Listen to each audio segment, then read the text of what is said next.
ایک دفعہ کا ذکر ہے کہ ایک خوبصورت جادوئی سلطنت تھی جس کا نام سحر نگری تھا۔ اس سلطنت کی شہزادی کا نام مہروز تھا۔ مہروز بہت دلیر، رحم دل اور خوبصورت تھی۔ ہر کوئی اس سے بہت محبت کرتا تھا۔ سلطنت میں ہر چیز جادوئی تھی۔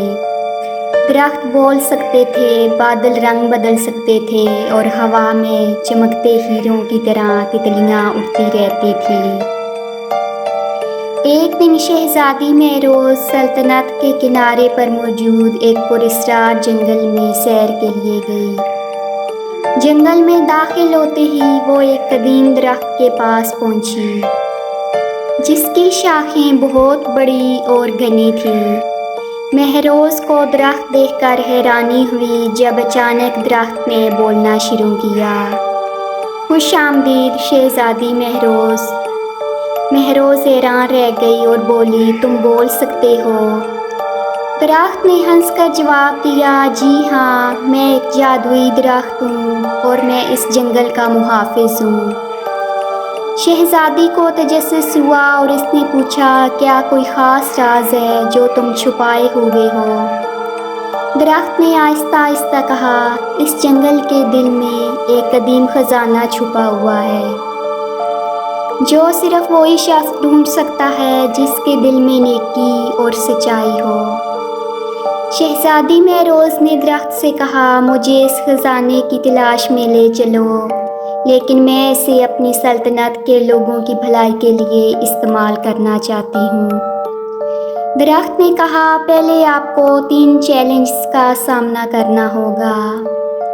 پہلا چیلنج تھا ایک جادوئی جھیل کو پار کرنا جس کا پانی غائب ہو جاتا تھا جیسے ہی کوئی اس میں داخل ہوتا۔ مہروز نے جھیل کے کنارے پر موجود پھولوں کی مدد سے کشتی بنائی اور جھیل کو عبور کر لیا۔ دوسرا چیلنج ایک تیز ہوا والا غار تھا جہاں سے کوئی بھی آسانی سے گزر نہیں سکتا تھا، لیکن شہزادی مہروز نے غار کے اندر موجود چمکتے جواہرات کا استعمال کیا اور ہوا کو قابو میں کرتے ہوئے آگے بڑھ گئی۔ تیسرا اور آخری چیلنج ایک بھول بھلیوں جیسا جنگل تھا جس میں راستہ تلاش کرنا ناممکن لگتا، مگر مہروز نے پرندوں کی چہچہاہٹ اور درختوں کی سرگوشیاں سن کر صحیح راستہ پا لیا۔ آخر کار وہ جنگل کے دل میں پہنچ گئی جہاں ایک خوبصورت سنہری صندوق رکھا تھا۔ صندوق کھولتے ہی ایک روشنی نکلی اور پورا جنگل چمک اٹھا۔ صندوق میں وہ خزانہ تھا جو سحر نگری کو ہمیشہ خوشحال اور محفوظ رکھتا۔ درخت نے خوش ہو کر کہا، تمہاری نیکی اور ہمت نے تمہیں کامیاب کیا، اب یہ خزانہ تمہاری سلطنت کی امانت ہے۔